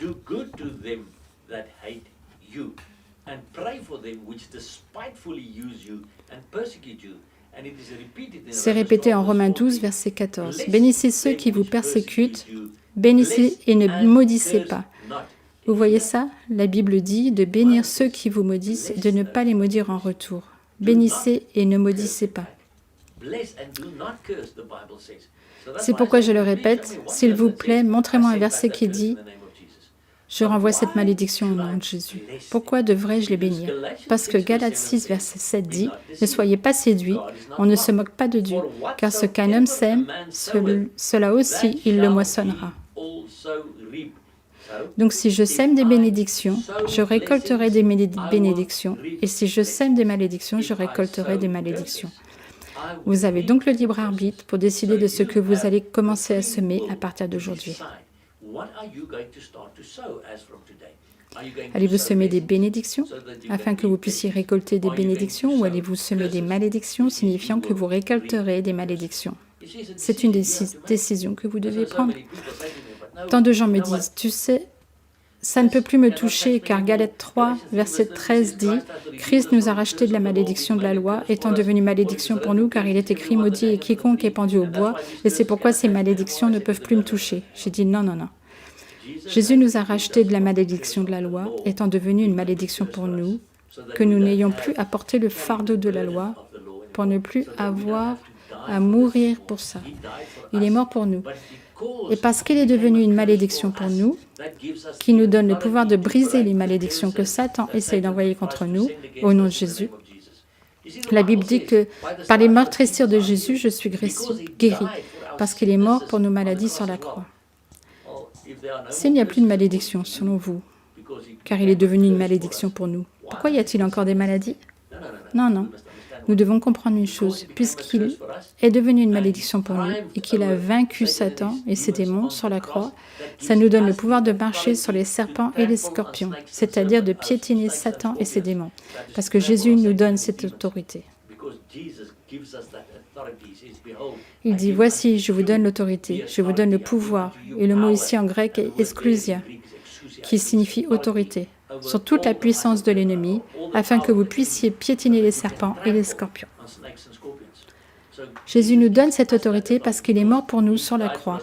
Il nous a donné la victoire à la croix pour que nous puissions maintenant briser des malédictions qui viennent contre nous, et parce que Jésus est mort pour nos maladies sur la croix, nous pouvons prier pour la guérison de nos corps au nom de Jésus-Christ. Cela ne signifie pas que parce que Jésus est devenu une malédiction pour nous, il n'y a plus de malédiction. Et ça ne veut pas dire que parce que Jésus est mort pour nous, il n'y a plus de maladie. Non, il y a toujours des malédictions. Je pense que j'ai bien expliqué jusqu'à présent. Et il y a toujours des maladies. Mais nous avons le pouvoir de briser ces malédictions, de briser ces maladies ou de prier pour la guérison de ces maladies au nom de Jésus-Christ. Et je vais répéter ce que j'ai dit au début, quand nous n'aurons plus de malédiction. En Apocalypse 22, verset 3, « Et il n'y aura plus de malédiction après les 1000 années du millénium, dans les nouveaux cieux, sur la nouvelle terre, dans l'éternité, là, il n'y aura plus de malédiction. Et le trône de Dieu et de l'agneau sera en elle, et ses esclaves le serviront. Mais jusqu'à là, nous devons apprendre ce que sont les malédictions. Je vous conseille vraiment de vous procurer le livre de Derek Prince auquel je faisais référence au début, Bénédiction ou malédiction, à vous de choisir, que vous pouvez trouver sur le site de Derek Prince.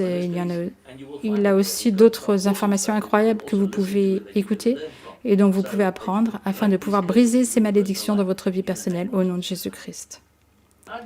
Quatrièmement, terminons par comment briser les malédictions. Tout d'abord, identifier et reconnaître l'existence de la malédiction dans votre vie ou dans celle de votre famille. Car tant que je n'identifie pas l'existence de la malédiction, je peux toujours être lié par l'ennemi. Je me dois donc de reconnaître que je vois maintenant qu'il pourrait y avoir une malédiction qui opère. Que ce soit la malédiction de l'effusion de sang sur notre propriété, ou cela pourrait être une malédiction d'immoralité sexuelle sur le sol, ou quoi que ce soit que j'ai fait. Si j'ai couché avec un animal ou un membre de ma famille ou quoi que ce soit. J'identifie maintenant et je reconnais l'existence de la malédiction dans ma vie.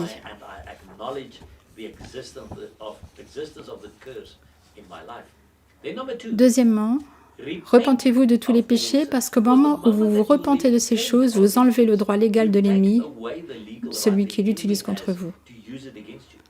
Repentez-vous de tous vos péchés et des iniquités depuis votre naissance et de ceux de vos ancêtres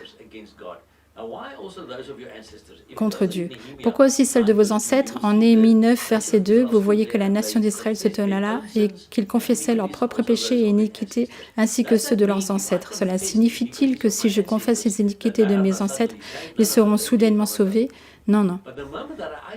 Mais dès que je confesse et que je me repens de tous les péchés et les iniquités de moi-même et de ceux de mes ancêtres, quoi qu'ils aient fait par le passé qui aurait pu donner un droit légal à Satan pour continuer de m'attaquer, lui est enlevé à ce moment-là. C'est pourquoi je confesse les iniquités et les péchés de mes ancêtres, non pas afin de les sauver. S'ils ont pris leur décision pour Jésus-Christ, ils sont au paradis, et s'ils n'ont pas pris de décision pour Jésus-Christ de leur vivant et qu'ils sont morts, ils sont en enfer. Ce sont les deux seuls endroits où ils se retrouveront pour toute l'éternité. Par contre, en me repentant de leurs péchés et de leurs iniquités, j'enlève le droit légal à Satan de m'attaquer, ce droit sur ma lignée de sang. Troisièmement, renoncez à l'œuvre de ces péchés dans le nom de Jésus. Seigneur, j'ai maintenant identifié cette malédiction dans ma vie. Je me suis repenti de tous les péchés de moi-même et de mes ancêtres. Alors, Seigneur, je renonce maintenant à l'action de ces péchés. Tout ce que ça a causé dans ma vie, je le dénonce au nom de Jésus-Christ. Quatrièmement, résistez à la malédiction ou aux malédictions en brisant cette malédiction à voix haute au nom de Jésus et en résistant ainsi au diable selon Jacques 4, verset 7 et 1 Pierre 5, versets 8 et 9. Jacques 4, verset 7 dit « Résistez au diable et il s'enfuira loin de vous ».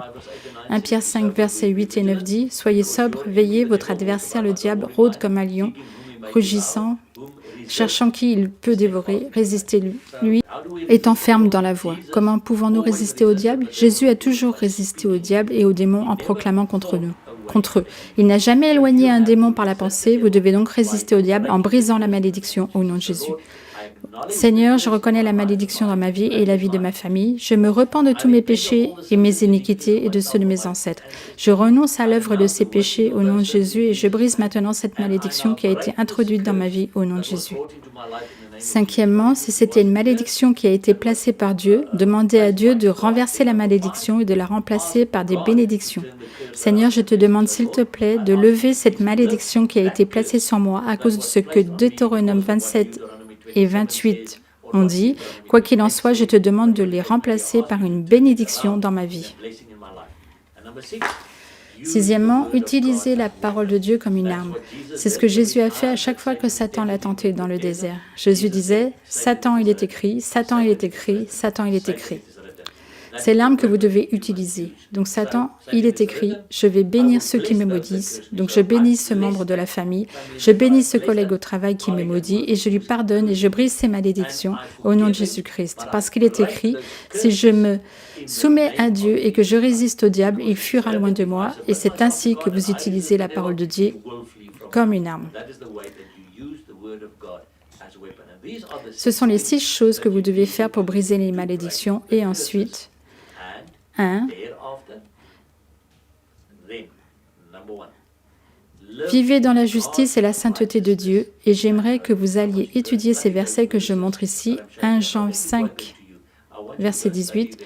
Je ne vais pas vous les citer, j'aimerais que vous les étudiez tout seuls. Vivez dans la justice de Dieu et la sainteté. 2. Portez l'armure complète de Dieu, Éphésiens 6, 13. 3. Débarrassez-vous des objets maudits chez vous, à la ferme, au bureau, Deutéronome 7, 25 et 26. J'ai aussi toute une série de DVD sur le nettoyage des objets maudits dans les maisons. 4. Arrêtez tous les péchés secrets que Satan utiliserait contre vous. Luc 12, versets 2 et 3. Si vous vous dites juste, je ne m'occuperai pas de ça, ce sont mes petits secrets. Non, non, Satan utilisera ça contre vous, car c'est lui qui l'a amené dans votre vie. Et un jour, il mettra cela en lumière et le révélera dans votre vie au moment le plus embarrassant. Vous devez donc arrêter ça, afin qu'il ne puisse plus l'utiliser comme un droit légal contre vous. 5. Les malédictions se déclenchent aussi à la suite d'une injustice continue contre d'autres groupes ethniques. J'ai déjà fait référence au Proverbe 26, verset 2, à propos d'un gars qui travaille pour vous, qui prononce des malédictions contre vous, qui peut-être va voir un sorcier et profère des malédictions contre vous. Si vous faites une injustice continuelle contre d'autres groupes ethniques, ces malédictions peuvent aussi se déclencher. Alors ne faites pas ça. Numéro 6, la paresse ou la désobéissance dans le ministère. Ici, je me réfère à Matthieu 28, verset 19, et je peux citer ou le dire, vous êtes dans un ministère, vous tous. Chaque enfant de Dieu est dans le ministère. Pas seulement nous qui sommes évangélistes, pasteurs ou révérends. Vous aussi, vous êtes dans le ministère, parce que Dieu va faire de toutes les nations des disciples. Avec combien de nations travaillez-vous? Combien de nations avez-vous dans votre classe si vous êtes enseignant? Combien de nations viennent vous voir si vous êtes médecin? Combien de nations sur vos lieux de travail si vous êtes mécanicien? Vous ne soyez pas paresseux et désobéissants dans le ministère. Touchez leur vie pour Jésus-Christ. 7. Placez toujours les intérêts de Dieu en premier dans votre vie. Toujours. Ces intérêts doivent venir en premier dans votre vie, à tout moment. C'est pourquoi Colossiens 3, versets 23 et 24 dit « Quoi que vous fassiez, faites-le de cœur, comme pour le Seigneur et non pour les hommes. » Quoi que vous fassiez. Je dis toujours aux gens, si vous êtes un balayeur de rue, soyez le meilleur balayeur de rue que Jésus pourrait avoir. Si vous êtes mécanicien, soyez le meilleur mécanicien que Jésus puisse avoir. Si vous êtes médecin, soyez le meilleur médecin que Jésus puisse avoir. Si vous êtes avocat, soyez le meilleur avocat que Jésus puisse avoir. Si vous êtes secrétaire, soyez la meilleure secrétaire que Jésus puisse avoir. Vivez dans la victoire de la parole de Dieu. Et si vous vivez dans la victoire de cette parole, et si vous gérez les malédictions et les choses venant de votre passé, vous pourrez commencer à vivre cette vie de victoire, cette vie d'abondance. Parce que Jésus dit, en Jean 10, verset 10, « Je suis venu afin qu'elles aient la vie et qu'elle l'ait en abondance. » Une vie en abondance ne signifie pas que nous n'avons pas une guerre autour de nous, ou que nous n'avons pas de combat spirituel, ou qu'il n'y a plus de malédiction. Ce n'est pas une vie d'abondance. Une vie d'abondance, c'est « je vis dans mes bénédictions, et si quelque chose vient contre moi, je sais comment le gérer, dans mon autorité en Christ, et je continue à vivre. Je continue à marcher au nom de Jésus-Christ. » Parce que, rappelez-vous, nous ne servons pas un Dieu mort. Jésus a dit en Apocalypse 1, versets 17 et 18, « Je suis le premier et le dernier. Je suis celui qui vit et qui était mort. Et voici, je suis vivant pour toujours. Amen. » Et tout l'honneur et la gloire vont à Jésus-Christ de Nazareth. Tout l'honneur et la gloire au Roi des rois et au Seigneur des seigneurs, car c'est lui qui nous permet de briser ces malédictions. Pourquoi? Parce qu'il a déjà vaincu Satan et ses démons à la croix, et parce qu'il a triomphé d'eux, nous avons maintenant le pouvoir de piétiner Satan et ses démons pour prendre notre autorité contre ces choses et de vivre dans la victoire contre eux, mais c'est une décision que vous et moi devons prendre. Et je peux juste prier qu'avec cette petite connaissance que je vous ai donnée aujourd'hui, vous n'aurez qu'à l'ajouter aux autres pièces du puzzle que vous avez déjà, afin que vous puissiez commencer à vivre dans une victoire et voir la situation dans son ensemble de façon à comprendre maintenant ce qui se passe dans votre propriété. Et cette propriété spécifique qui n'a apporté aucune percée alors que les autres réussissaient généralement.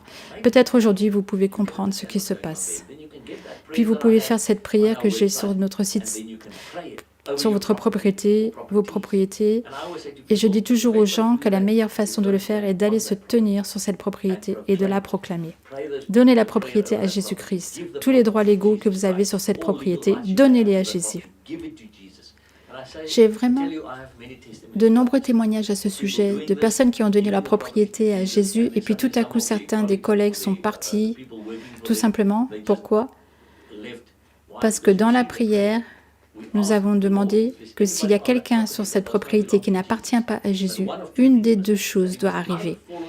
Soit il tombe à genoux et donne son cœur au Seigneur, soit s'il vient avec de mauvaises intentions, ou s'il est ici pour de mauvaises intentions, alors qu'il se retourne et fuit, parce que le manque de Jésus le fera chasser les chiens.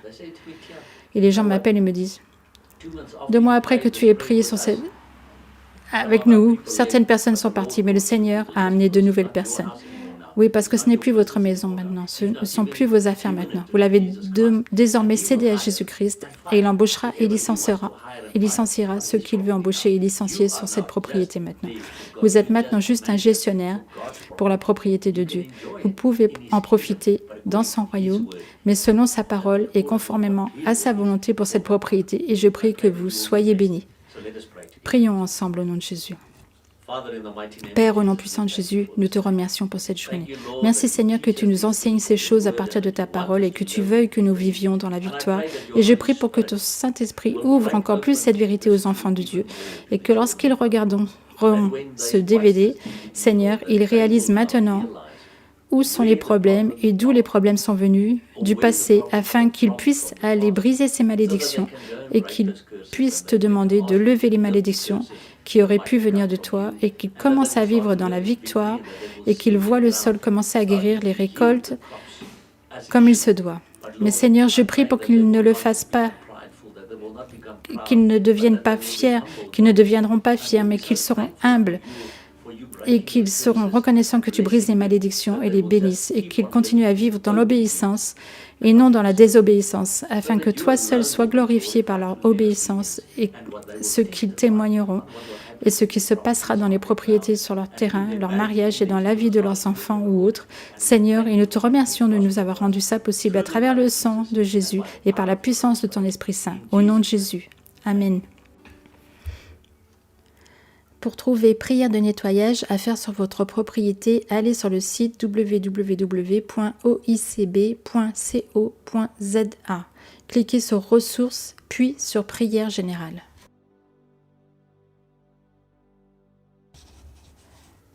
Père, je viens à toi au nom du Seigneur Jésus-Christ de Nazareth. Je confesse que je suis un pécheur, Seigneur, et que j'ai besoin de Jésus-Christ comme sauveur. Je confesse tous les moments de ma vie où j'ai laissé le diable gouverner mes pensées, mes paroles et mes actions comme péché.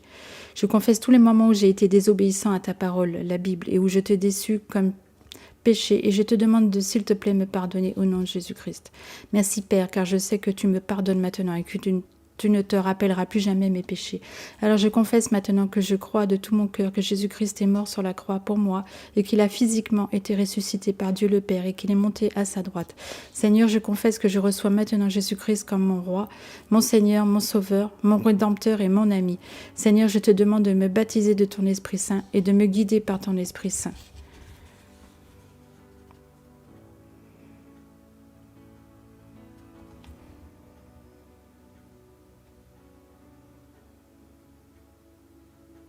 Amen.